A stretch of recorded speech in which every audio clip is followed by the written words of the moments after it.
All right, everyone, welcome to Signature 2020. We are thrilled to have each of you here this week, today, throughout this week.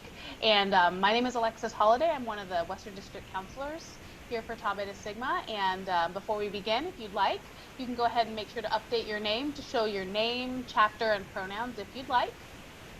And then while you're doing that, I'll go ahead and introduce our guest speaker tonight. We are joined today by Keenan, who will be sharing her presentation entitled Cultivating a Musical Life Beyond the College Band. Timely in a normal situation, but particularly right now with everything being virtual, I think this is just going to be a really great presentation that we're going to be hearing from tonight. So without further ado, I'll go ahead and kick it over to Christine and take it away. Thank you. Hi, everyone. Thanks for being here. Thank you, Alexis, and everybody else, DBS, for having me. I love being able to give back to the sisterhood in any way I can now as an alumna of the Eta Omega chapter from Fresno State, past president, parliamentarian. It's a big part of my undergraduate experience, and so I love every opportunity I get to talk to sisters, present and past. So thank you for having me. I'll go ahead and share my little slideshow here. Hold on just one second. There we go.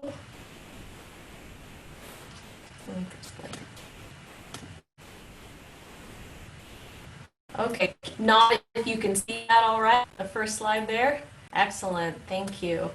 So, if at any point let me go ahead and put my chat thing open. So if at any point, you want to chime in with a question or a comment or, anything like that, I'll do my best to keep an eye on the chat, and everyone else keep me honest. You feel free to unmute yourself, press the space bar to temporarily unmute yourself so you can add a comment or a question if you want. I can't see everybody all at once, so the hand raising thing doesn't work so well when I'm sharing my screen, but use the chat and the space bar to ask questions. All right, so this is Alexis' title, actually, Cultivating a Musical Life Beyond the College Band. This is just, I think that a lot of these things I was thinking are very obvious or maybe self-explanatory, but really the idea behind this presentation is that I'm just going to throw a whole bunch of ideas out there at you for staying engaged with music after you graduate from college, especially for those of you who are not music majors. Music is such a big part of your life. I mean, obviously, if you're in TBSigma, band means a lot to you.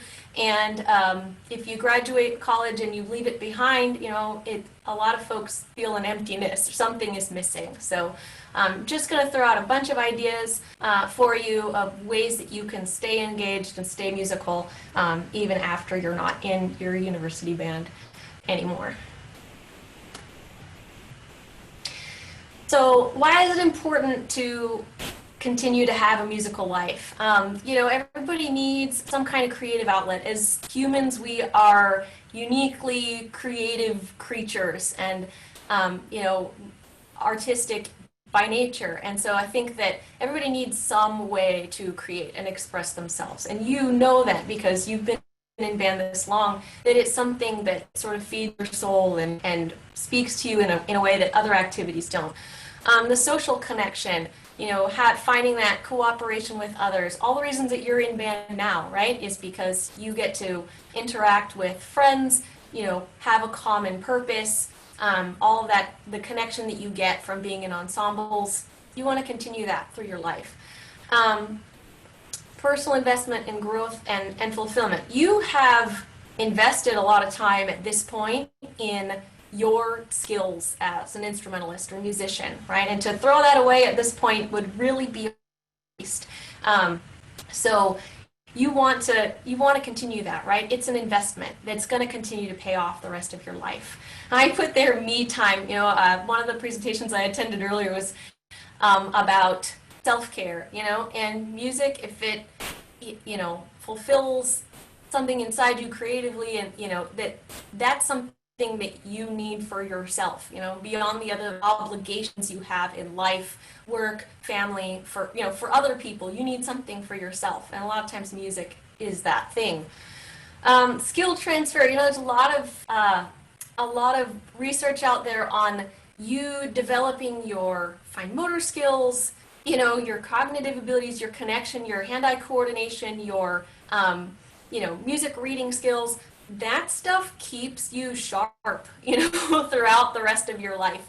I play in a lot of community bands, and the old folks who are in there playing, you know, they're, you know, very active in other ways too. They're very articulate. You know, those are the things that go, you know, as you get older. And playing music, just like exercising, you know, it keeps you young, it keeps you healthy, it keeps you bright, you know, and active. So it's important, and it transfers to other areas of your life, you know, your ability to focus, your ability to read and think critically.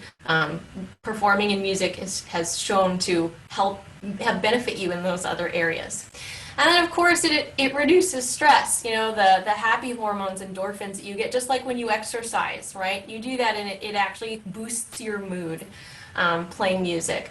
And it distracts you from the other things that are bugging you in life. So sometimes it's just a nice diversion to be able to do something else, leave work behind, leave other worries behind, and just completely focus your mind on something else that makes you happy, right? And then you leave your music rehearsal or whatever musical activity is recharged and ready to go back to those other things that are on your schedule. Who needs lifelong musicianship? Well, all musicians. Like I said, you know, you've spent so much of your life doing it already. You need to continue it, right? It's a part of you, and you'll miss it if you were gone. But like I said, this presentation is geared towards non-music majors and what you can do once you graduate from college. That's sort of how I've framed this presentation. People who you're going to go into some occupation other than music, right? So finding ways outside your job to continue to participate. But really everyone, I mean, even me, I am a music teacher, but I'm engaged in other musical activities outside of my work, because that's still work. And so I still need to find other ways that, you know, where I sit in a band where I'm not the director, you know, because I need that too. Like, I need to not be in charge sometimes, and even though I really like being in charge most of the time, I need some times where I can not be in charge and just relax and just play, you know, or just, you know, enjoy participating in music without having the burden or the stress. So this is really, really for everybody. All right, so what are some of the ways you make music now? Right? A lot of you are actually, some of you are not in college anymore. So this is, you know, again, towards you college folks, what are ways you're making music now? University band, you can add things in the chat box. So tell me what music groups are you in? What are the things that you're doing? Are you in other college ensembles besides just your marching band or concert band? Do you have, Alexis, yeah, musical theater. I've got that in there for you. Music at church, wonderful. Good, church music, yeah. Your service projects through TBS, you know, do you hang out with friends and have jam sessions? I used to have a garage band, but it was like a trad jazz Dixieland band. Clarinet and washboard. It was so nerdy. Anyway, that was my garage band. Total nerd. So yeah, any other ways that you are making music now? Because if you think about what are ways we can seek out opportunities like that are familiar to you, that you're doing that now? Weekly musicking at home. Oh, good. That's wonderful. Yeah, it's with people that you're living with, so you guys can perform for each other. That's really great. Oh, good. Independent groups. Wonderful. Anything else? Keep track of it. Okay. All right, so I've kind of grouped these things into 4 different types of lifelong music participation. We have social participation, right, where we're making music with others. Individual music participation, where you're working on your own individual musicianship. Service, which is obviously very familiar to you, you know, ways you can be involved in serving others through music. And then virtual, I threw that one in there because we're all living that life right now, right? So we need some ways to do stuff online and still engage with others in a virtual or online way, right? All right, so I'll start off with social music participation. You know, maybe some of you are familiar with all these things before, but I'm just, like I said, I'm just listing all possibilities, and maybe there's things you haven't thought about or, you know, haven't thought of in this way exactly. So, so community ensembles, obviously I'm kind of community band lady in my area, play in several, conduct several. That's, you know, probably the closest thing to what you're doing now. There's music clubs, chamber ensembles, and then I've listed sort of another category as music gigs. So let me get into these a little bit more. So community ensembles, oh, that's kind of grainy looking, isn't it? Oh, sorry. So band, orchestra, choir, big bands, right? Ways to participate in a local community ensemble. Lots of cities or, you know, towns have their own community ensemble. What's nice is there's people in there usually from all ages, like from sometimes high school or just out of college, and all the way up to, I've been with folks who are 90 something, right? So you had a wide range of ages and experience levels. So maybe some folks who left it for a while, their horn's been in a closet and they didn't watch this presentation when they were in college and went, I really should have kept up with that, you know, and then they dust it off and they join up again, or folks who are more serious about it. And then you've got folks in there who are of all the professions, you know, not necessarily professional musicians. Like at the community band I've been in, I sit next to a dentist, and it's kind of cool. He comes in and his straight from work, and it's neat to interact with all those different people who do lots of different things as their day job, but then all gather together to make music. It's a cool way that you can be a part of your community. I've got a picture of the Kingsburg City Summer Band here on my slide. That's a local community band that performs concerts in the park. You know, we've got bands here that do stuff for the Veterans Hall. You know, there's ways that the ensembles are connected to their community through concerts and other kind of events. These are usually pretty low commitment, often just one night a week, you know, for a couple of hours. So it's nothing like being in your college marching band now where you're, you know, they own you, they own your life for rehearsals many days a week and games and the weekend and whatever and shows. It's a lot less commitment, so that's nice. You can find them a lot of times, you know, a local community college or a school or an adult school host them as like their rehearsal site. So you can search them out that way. There's directories of ensembles too. I put a couple on there on the AmericanConcertBands.org. There's a community band directory. Or you can just do a quick Google search for, you know, community band and type in your town. It's they're all over the place, so it's easy to find one. And I put on there, don't have one, start one. You know, if there isn't one nearby, we have several in our town, but they more crop up all the time, and it's because there's just lots of folks who want to play. And so if you know, surely you're going to school with someone who's going to be a band director, who, you know, knows other band directors, who would have maybe a rehearsal facility, would have you know, percussion equipment, would have other people they know who would want to play. You people in TBS are movers and shakers, so if something doesn't exist, you know, if you build it, they will come. So there's a way. Okay, let's keep going. So clubs.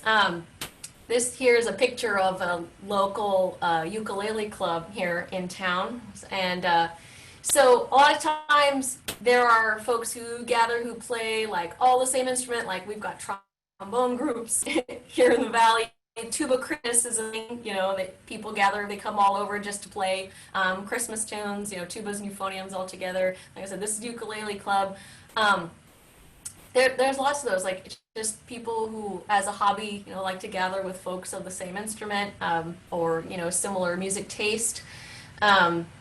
And so a lot of times these have like an occasional gathering, like they'll post on their webpage or their Facebook group, or, you know, Tuba Christmas obviously is just around Christmas. So this is a relatively low commitment. You know, you're not part of a big ensemble where, you know, you've got a regular rehearsal schedule.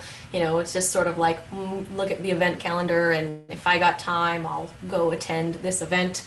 You know, and if not, skip this one and gather next time. So, like I said, low commitment, attend as you're available. You can search same way, Google search them, you know, if you have a particular interest in a certain instrument or ukulele or something like that. There's usually a Facebook page, stuff like that, locally. And again, there isn't one and you're interested, start one, you know, start one. Find other people who want to jam on ukulele or trombones or whatever you play, you know, and gather people together through music. Yeah, so this particular, or go back a little bit, Yeah, I wanted to chime in because, so this ukulele club, I'm actually part of the Facebook group, but like I've never shown up for anything, but it me was too. started by the guy that in here, his name's Pete, he's fantastic. He's a local band director. I think he teaches elementary school, and he over the summers conducts for musical theater, and then just decided to start this random ukulele club. And look how many people in there. Like I know like 3 or 4 people in there, but I don't know a lot of them. So he literally just started out of thin air. So you can do all sorts of things. And yeah. This picture is really cut off too. Like it's just like a little sliver of it. It's much wider. There's a ton of people, and this is at Gotcha Music at the local music store that they've gathered. Yeah, and it's just become this huge thing. They have guest artists sometimes, and I mean, you know, and it just sprung up out of someone's desire to do it. And look at all the people who are doing it. So you could do it too. Chamber ensembles. So these are small ensembles. If you play in a chamber group right now, you know, you can play duets, trios, quartets, you know, any number of instruments. You can do this for fun, like just to, on a Sunday afternoon, gather some fellow musicians together and read some chamber music. Or you can, you know, set up some performances for yourself. Chamber groups often perform at like coffee shops or out in open shopping malls, you know, go caroling. I've gone caroling with little chamber groups before, Christmas stuff, played Christmas parties. It's pretty flexible, right, depending on the group of people that you gather to do it. You can I kept a sax quartet of folks that I played with in college, and we all stayed in town and we just kept playing together even after we graduated. So you can gather friends to do this or colleagues. I was telling someone the other day that you may not realize how many like closet musicians you work with, right? That people who played an instrument or still play, who need a place to play, you know, and businesses often have like an office softball team or basketball team or something, you know, and why not have an office chamber ensemble? It sounds nerdy, but you can, you know, you can do it. If that's your interest and there's other people who can, you can find people who want to play together. So what's nice about these, again, you know, you can perform or not, you can do it for fun. They're self-directed, you know, so there's a little more, I guess, personal responsibility in terms of like what you play. You know, you're choosing your own music. You know, pick a leader or sort of democratically work through, you know, rehearsing together. You don't have a director, so you're running that on your own. There's lots of sheet music available. You can get free stuff on IMSLP for, you know, chamber wind ensembles, or JW Pepper Sheet Music Plus online. There's lots of different duets, trios, quartets, whatever combination of instruments. And especially now, there's lots of flexible instrumentation stuff coming out just because of right now programs having to gather in smaller groups.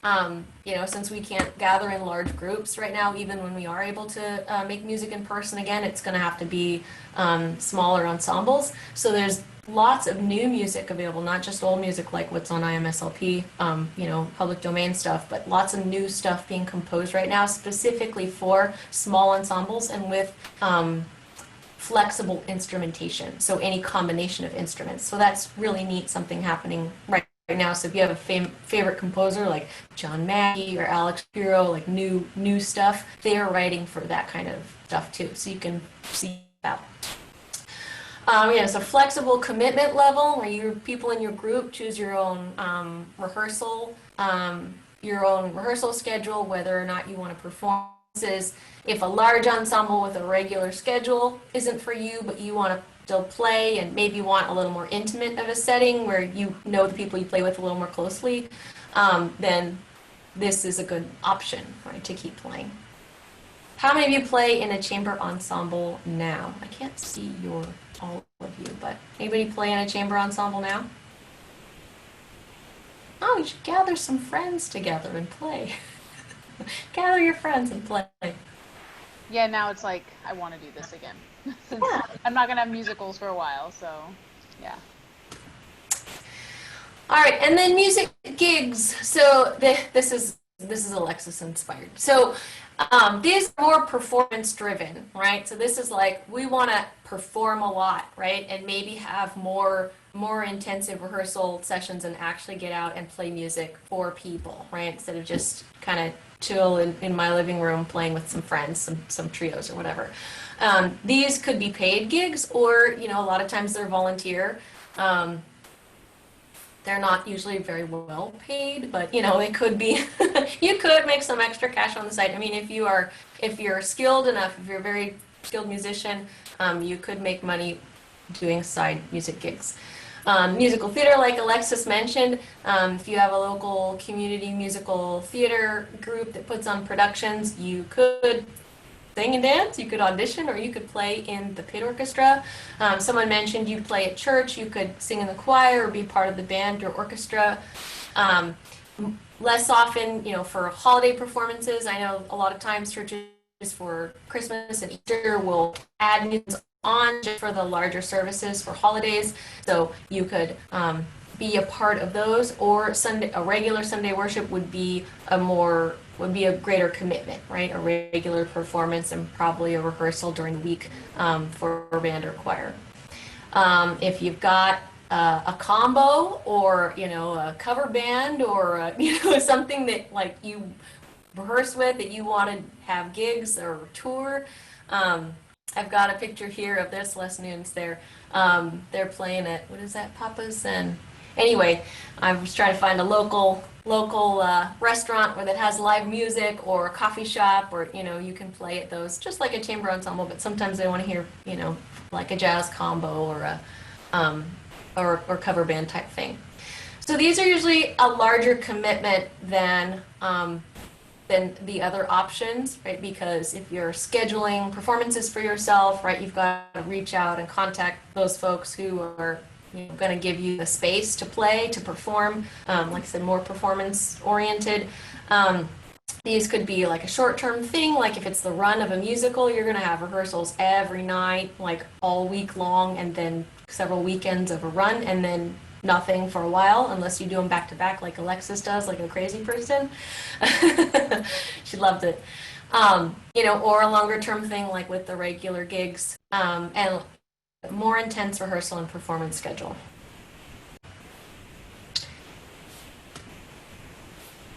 All right, so that was it for social musical participation. At the end, if you feel like I've left anything out, because I really racked my brain for a lot of these things, then we can chime in at the end and see if you think like, I wonder why she didn't mention this. And then I'll go, oh man, that's a great idea. Why didn't I think of that? So we'll have a conversation at the end to talk about what are some other ways that maybe we can brainstorm making music. So individual musical development, if you just want to improve yourself as a musician, you can get private lessons. You can subscribe to a couple of different musical, what do you call this? This is a program, Smart Music. You've probably heard of it before, but I'm going to talk about it anyway. And Music -1. So let me talk a little bit about those. So if you're not a music major now, maybe you're not taking private lessons, but this is a way you can continue to develop on your instrument past college. If you're not, you know, if you aren't playing an ensemble, or even if you are, you can take private lessons from a local music store maybe, or a local professional, or a local teacher if they're, you know, a school teacher, but they give private lessons on a certain instrument on the side. You can take, you know, weekly lessons, half hour, an hour lesson, with someone proficient or professional on your instrument, and improve with that one-on-one instruction. Maybe you want to improve on your existing instrument that you've invested so much time in already, or maybe you want to learn a new instrument if you haven't taken piano or guitar, or maybe now's time to pick up something new if you're not going to play your band instrument in an ensemble. You know, either way, or both. What's good about private lessons, instead of just saying like, well, I'll just practice, you know, is that it gives you something to keep you accountable from week to week. Like if you take weekly lessons, you have goals that your instructor will set for you, give you practice routines and practice tips so that you are practicing efficiently. You know, it's, like I said, it's a way to keep you more accountable to continuing to practice, because you got to play for someone each week who will know if you did or not. It's good motivation, rather than just trying to keep yourself honest. You may have the opportunity to perform in solo recitals if you haven't had that opportunity before. If you've only been an ensemble musician in large ensembles, that's something new and different, and sometimes nerve-wracking if you haven't performed solos before, but it's a great experience, you know, getting to work with an accompanist and to play, you know, as a solo performer. If it's not something you've done, or something you've done and you want to continue to do. There might be opportunities through your studio, like if you're part of a large studio of students that your teacher teaches. You know, besides a recital, there may be master classes where they bring in another guest artist who will work with you on, you know, and you'll get to or watch someone work with the other students, and you learn from watching them work with each other, or other kind of workshops specific to your instrument, or you know, getting to participate in things like double reed day or flute day, or what, you know, there's organizations that put together things specific for your instrument that you might get to do through your studio, through your teacher. And of course, these vary in cost and commitment, you know, depending on how long your lesson is, how experienced, you know, what orchestra the person plays in, or where they teach. You know, private lessons can be pretty expensive, and again, how much you want to do, how much you want to practice, you know, can really vary. But it's a good option for someone who wants something really personalized, and who wants to develop yourself, you know, your own personal individual musicianship further.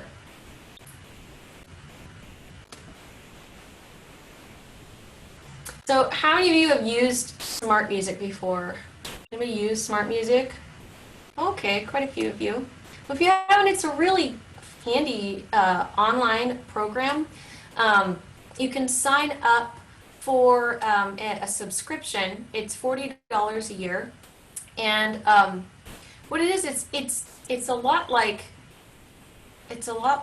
band karaoke, really. It has lots of music there, like a whole huge library of music for you to choose from, and you can click on the piece of music that you want to play, and the sheet music is right there on your computer screen or tablet, and you have lots of options to include a metronome for it to count you off to play with. You can adjust the tempo, the playback tempo, and have accompaniment with you, either like if it's a band piece, the whole band minus your part, right, is playing along with you, or if it's like a solo piece, the piano accompaniment, and so you can adjust the tempo so you can practice it and work it up to the tempo that you want. You can start it and stop it at any different measure, but basically it's a, oh, you haven't heard of it? That's wonderful. I'm glad. Yeah, it's a really cool program. You know, as a teacher, I like to use it for my students to give them practice assignments, or, you know, there's a lot of band repertoire that's on there,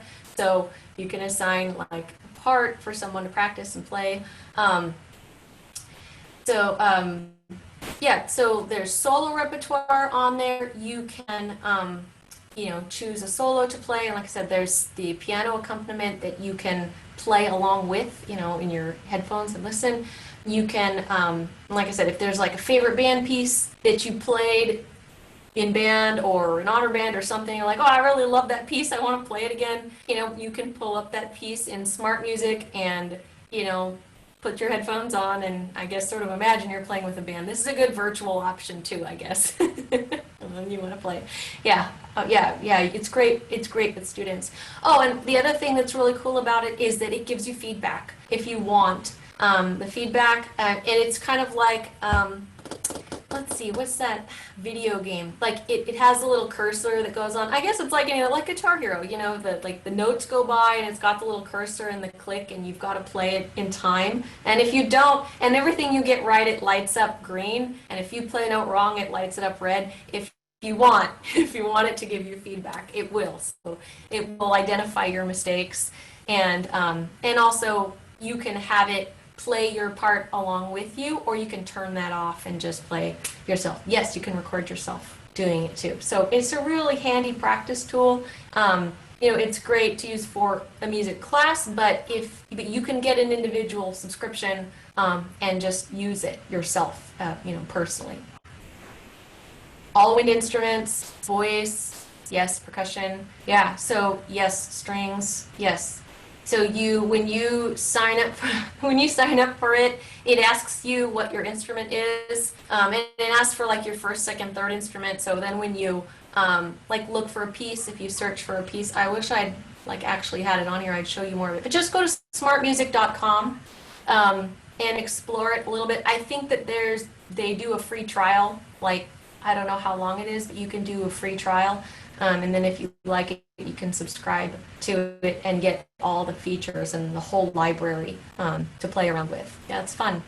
But yeah, you put in what instrument you play, and then when you click on the piece, it opens up your part for that piece. Yeah, fun stuff. All right, here, someone asked about, it's probably like asked about musicals. So Music Minus One is like a really less high-tech version, kind of. I don't know if anybody heard of Music Minus One? It's been around for like 50 years and started off with accompaniment on records, honestly. Maybe it's more than 50 years. But it's since expanded. I have a couple of these with CDs, and now I think they send you like a digital file of the accompaniment. But what it is professionally recorded accompaniment to solos or chamber music, and this one really is like band karaoke because it gives you the music and the accompaniment track, and then also an example recording played by a professional musician on your instrument, like a professional orchestral musician. So you have a nice recording of it with the solo and the accompaniment, and then you have just the accompaniment. And the accompaniment, if it's, you know, solo with piano, it's the piano accompaniment. But if it's like a concerto with orchestral accompaniment, it has the orchestral accompaniment. So you can play with the orchestra accompaniment. But it's a recording. You know, I bought one of these before where I had to play for like a talent show kind of thing, and I didn't have an accompanist, and so I bought one like this. I probably had that one that's the alto saxophone and piano. And one of them, oh yeah, maybe it was the Whitney, I think. And I was like, man, I want to play this thing, and I don't have time to get an accompanist. I'm going to get this and do saxophone karaoke basically for this talent show because that's all I got. It worked out fine. I don't know if you can adjust the tempo. I went now because I had a CD and it had it at a couple of different tempos, like a faster performance tempo and a slower tempo, but only two choices on the tracks on the CD. I wonder now that it's digital, if it gives you more options for tempo. I'm really not sure, but that'd be something to look up. So I've got on here, they've got these Hamilton ones. This one really is like karaoke, and then or you could have more like solo repertoire or orchestral repertoire kind of things. So it's a really wide range. They've got like jazz for saxophone and other kind of ballads for trumpet, and I mean they've got pop tunes and like standards and traditional stuff too. And then they've got more like legit solo repertoire. It's a really wide range of stuff that's available. Do I know if there's songs for voice performance? Yeah, this one this Hamilton one is a vocal one. So it says on here vocals. But yeah, they've got other ones too. Yeah. So yeah, and you can get these online at any music distributor. You can just search Music Minus One and then choose the option for your instrument, and it'll pull up all the different titles that they have available for your instrument. All right, so that's how you get better at solo musician. So music service, different different opportunities for serving people through music, which all of you are familiar with, and it's something you can continue for the rest of your life. So you can help out with school music programs. I saw someone's already doing that.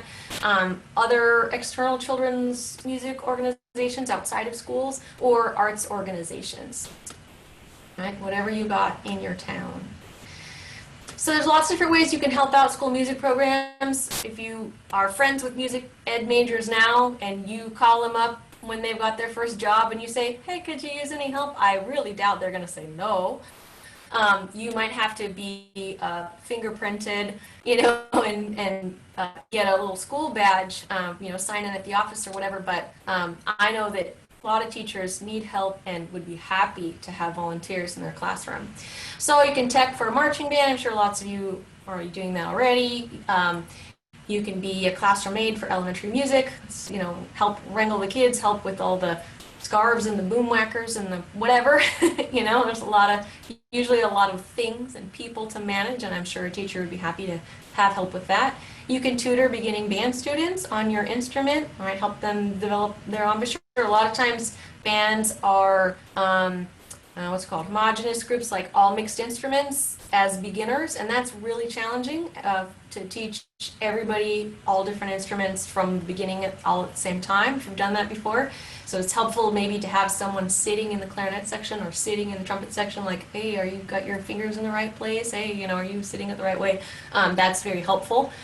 You can run sectionals, you know, for concert bands in secondary schools. Be a band booster. Even if you're not a band parent, you can still be a band booster and help with, you know, instrument checkout, uniform checkout, whatever, meals.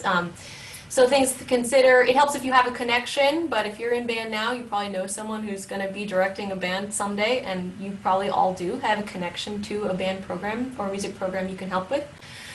You probably, like I said, need to be fingerprinted to be able to do that in the schools. And you know, it's not necessarily, I mean, if you're teching or if you're running sectionals and you're playing along with people, you know, you're still using your instrument. Not all these things are directly you participating in music yourself as a musician, but it's still a way to be involved, helping out with music. Maybe there are ways you can help even virtually.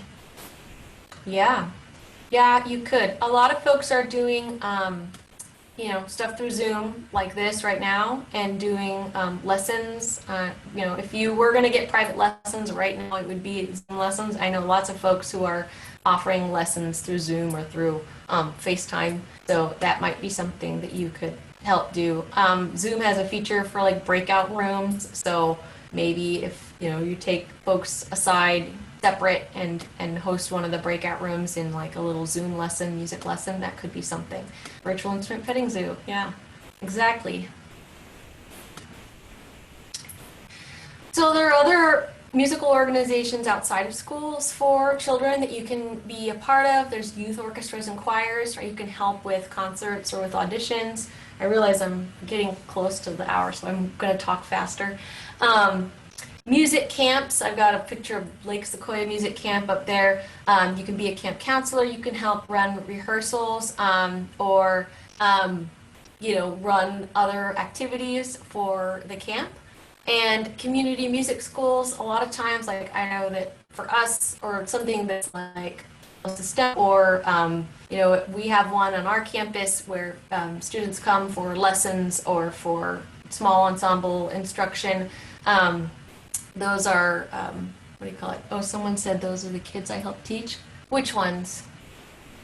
The camp? I helped the second photo. That's the Abraham Lincoln Little School. They're so cute. I miss them. That one. This is the We Got the Beat. It's like a percussion program for kids.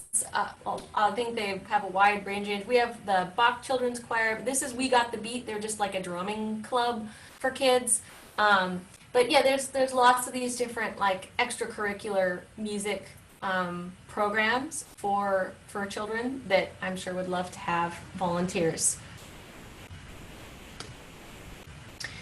And then arts organizations. This is a picture of the Fresno Philharmonic concert out in the lobby of the Royan Hall. Someone handing out programs here. So you can be an arts advocate. Again, this isn't necessarily like you being a musical performer yourself, but it's still a way to be connected to the arts and to be, you know, musically engaged with what's going on in your community. So arts hop, street fairs where there's, you know, local musicians playing, farmers markets, anywhere that there's art happening, right? You can be involved. Local orchestras.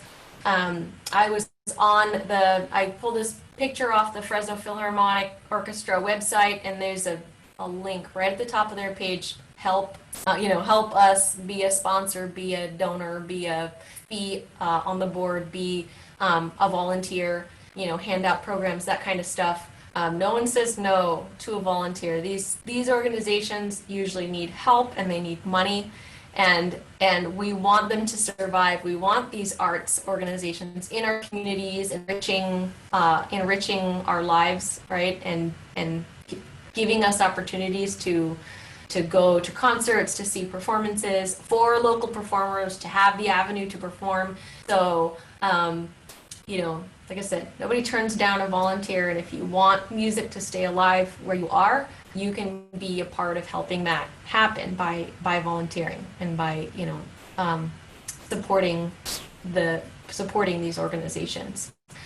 So where is music happening in your community, and how can you help? Can you think of any other local arts organizations? Like I gave a couple of examples here. Are there organizations in your community, wherever you are? A lot of you folks are local, but you guys are kind of all over the valley at least, and then some folks from other states.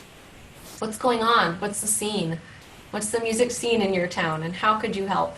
Oh, music therapy. That's a really good point.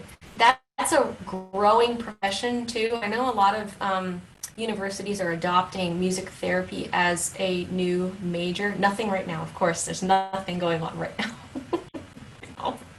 Once life returns to normal.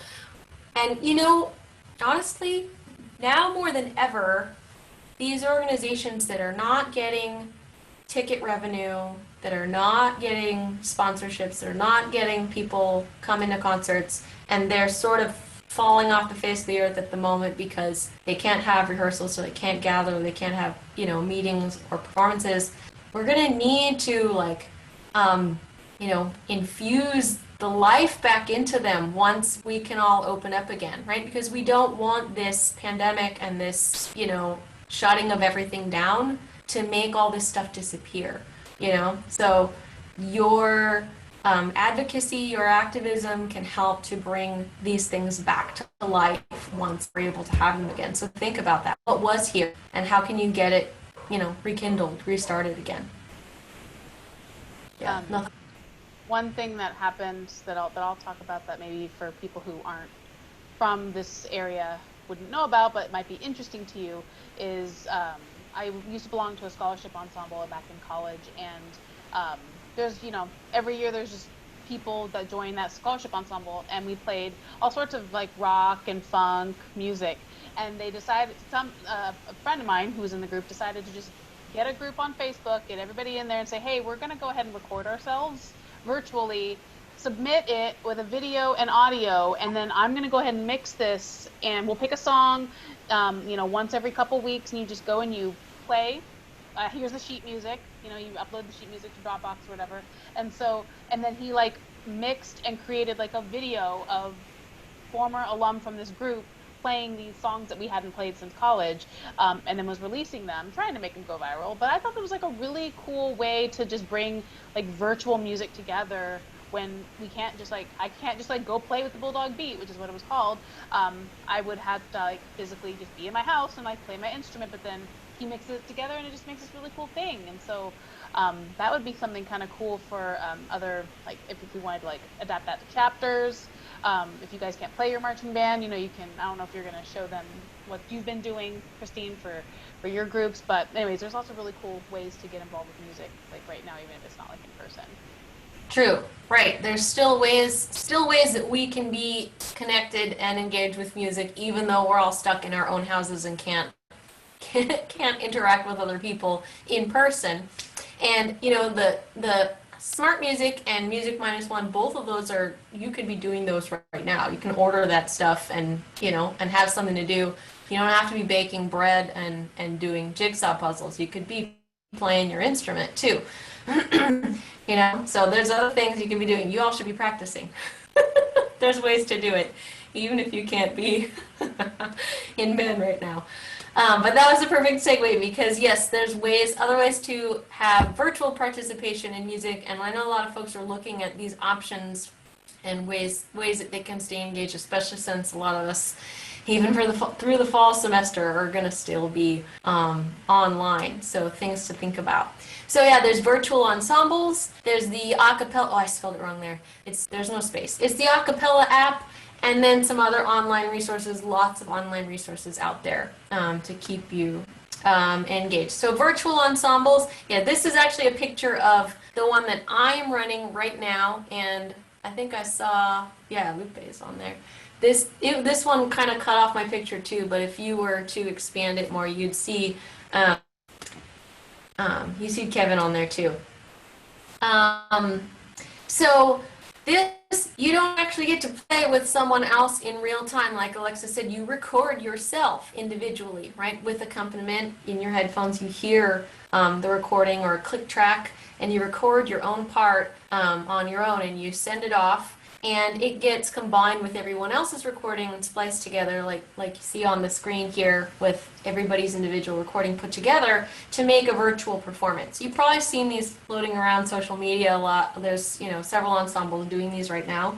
And what's cool about these is that you can make music with people, with people from all over. So like right now, there's folks who are in my group who are from all over the state, you know, some from other states. One person who's from Japan, or who's in Japan right now. He's from the area, but he's stationed in Japan right now, and he wanted to participate. So that's kind of nice that, you know, no one has to travel to be a part of this. So you can do it from wherever you are. So you can be participating in stuff that's not necessarily happening locally. So there are. You've probably seen some of these online, like Eric Whitaker has that virtual choir. I think they just completed the most recent project. I think probably that just got launched. But you can go to his website to see when that's happening next. There's a virtualconcertband.com right now that I think they just did one too. But that one's kind of interesting. That one's from people from all over, all different countries, and it's like you go and you add your part to your cart and check out, and you get the part, and it's $10, and then you submit your video and you're part of the video. That one has like 300 people on the last one, so way bigger than the one that I've got going on. I saw one that was not just a quick little virtual band search. You know, I should give you guys the information for mine. I've got one more week left of mine. If you wanted to participate, you can do a recording. Actually, the next one's due this Sunday, and then we've got one more due the following Sunday. So you can just search for these online, and I'm sure that there's going to be more of them popping up, because as people start figuring out this technology, it's kind of time intensive to put all these things together, but I think as it's becoming easier for people to do, these are going to be popping up more and more. Does TBSO or CapCapSci have a virtual band? Well, they should. They should. That's something to think about. Can you organize them? Don't have one? Start one, right? Build your own. This could be something for folks to talk about. And if anybody wants to talk about it, that's right, I'm happy to share how I'm making this virtual band happen, the program that I'm running now. All right, we're going to move on quickly. I told you I was going to use all my own photos, right? This is my band. This is me using the acapella app, using my green screen behind me. So the acapella app, if you haven't tried it, how many people have tried the acapella app? It's hard, actually. It's kind of tricky to do it, but it makes you a really good listener and like really think about how you play chamber music. So it's an app for iPhone or iPad. You can record up to 9 parts, and you can do them all yourself. Like you can see, well, use a more flattering angle when you record yourself, but you can record all the parts of a chamber group and and do it all yourself like I did with that quartet, or you can collaborate with others. So you can start a project, record your part, and then you send it to the next person in your group, and they record their part with yours. Well, they listen to yours, and then they send it off to somebody else, and you can do up to 9 of those parts. It's a subscription. It's $9.99 a month, or $48 a year for the premium. Otherwise, you can only record up to 30 seconds. But you can do the free trial and try it out. And if it's something you like to do, you can spend the money. And you're not eating out or going to movies or anything else right now. So maybe that's some fun money that you can blow on this subscription to have something to play, right? Yeah, it's cool because you can actually collaborate with others. It's like the virtual band thing, but it's on a much smaller scale, and it's easy for you to do on your own. The app makes it really easy to put them together. And then there's just too many online resources right now. I'm almost done here. To list, too many to list. If you search anything, you can find it online right now. Especially now, the response in the music performance, music education community to moving everything online has just been huge, like an explosion of online resources. So if there's something you're looking for, it's probably out there. Go to YouTube. This is a screenshot from YouTube. I just typed in music lessons, and look, I got learn music theory in half an hour. They've got tutorials on songs, like what are the guitar chords for this? All different kinds of classroom music lessons. You could find them on YouTube. There's webinars like this one happening all over the place of composers talking about their music, conductors talking about their groups, musicians doing like kind of virtual masterclass things on their instrument. Look on Facebook groups for online music stuff, hosting live online events. Your state Music Educators Association, their website is a great place to look for, for example, in California, the CASMIC website has just link after link after link of the webinars that they've hosted. You can go back and watch all the different guest speakers that they've had, and a lot of the stuff is free. So if you're looking for it, it's probably out there. Like I said, there's too much to talk about, but more now than there's ever been because of the situation we're in. So, in a way, that's, I guess, a positive that this has come out of what's come out of this negative situation. So I know that it's darn near 8 o'clock, but if anyone had any other ideas, like, gee, why didn't Christine mention this really obvious thing that we should all be doing, or that all of us are doing, why isn't she doing it? Now would be a time if you want to chime in, like, what did I miss? What are you doing? What else can you think of that we should be doing as musicians to stay musical? I teach a modern rock band after school. Oh, and there's a great music. Oh, cool. On Little Kid Rock's website called Jam Zone. Oh, cool. Cool. Yeah, after school programs. I've heard that's, sort of in between that extracurricular and school help kind of thing. Sometimes those after school, stay and play programs have, have music programs that you can volunteer at. Cool, you've been learning the ukulele, on videos. Yeah, you can learn.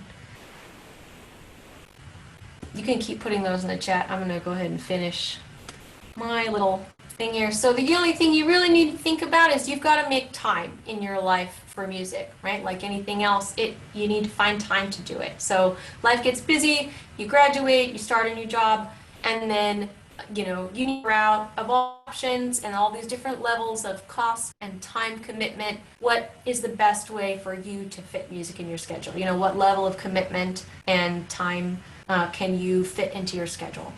In my house, we don't say I can't, we say how can I, right? So that's just a little encouragement for you. How can you? Not I can't, you may feel like you're very busy, but how can you find time for music?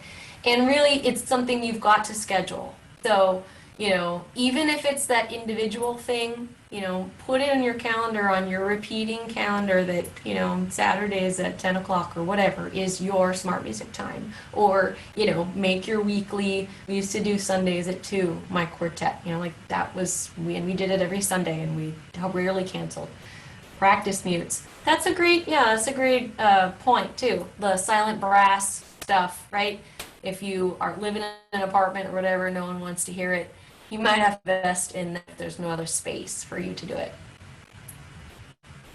And other than that, go be musical.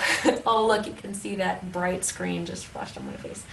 So, yeah, that's it. Hopefully this gave you some ideas. You know, maybe there are things that you've thought about before or heard of before, and maybe we're in the back of your mind, go, oh yeah, I could be doing that. Or, you know, some of these things I see that you haven't heard of, and I'm glad to have introduced some new ways to make music to you. So hopefully you guys pursue some of these things, and especially now when we're, you know, sort of quarantined, that you find ways to still practice your instrument and be engaged musically. And then when we all get, you know, released from jail, home jail, you go and find ways to make music with others. So thank you for being here. Thanks for being a good audience, and for all of your comments in the chat. Let's see, what do you suggest for alumni with work schedules or living spaces that aren't, oh, I see, that's where the practice meets. Yeah, practice in a closet. No, I don't know. Yeah, practice mutes if you can. They're coming out with these really fancy instrument bags right now that are supposed to help reduce the aerosols coming out of your instrument. Maybe they dampen sound. Isn't there some I remember like a long time ago that there was some sort of mute that you could, I mean, it was a brass instrument. It was the person I was living with played brass, and you like put it into the end of your instrument, but it like had a cord and you could listen to yourself. Yeah, silent brass. Or you could not. Silent brass, that's what it's called. Yeah. So I don't know if they have something similar for a woodwind. That wouldn't necessarily make a lot of sense. But anyways, I just remembered silent brass. I've not heard that word in a long time. Yeah. But I definitely want to make sure that we plug the next 2 weeks, or at least the next week of your summer band at the Sheboygan. So you tell us a little bit about that. So then, and then we'll send out some resources. So if people still want to get in on that last week, then they have the opportunity to do so. Yeah, okay, sure. So it's a virtual community band. Right now we're playing highlights from 1812 Overture, and next week we're going to play Into the Unknown from Frozen 2. So if you want to get onto it, it's a actually, you know what? Since the program is almost, I mean, normally you need to sign up through Clovis Community Education and pay a fee, but you know what? For my sisters, if you want at this point to join for just the last week, because it was a 6-week program, we're almost done. I'm going to, what was the link? Let me find it real quick. I'll post it in the chat. And if you want, you can sign up for just this last week and participate in that. So give me just a second and talk amongst yourselves, and I will find the link to sign up. It's a Google form, and you fill out your name and your instrument, the part you play, and all that stuff. And then I send you the music, and we have a website where, you know, you get the click track recording to record. All the instructions are there and everything.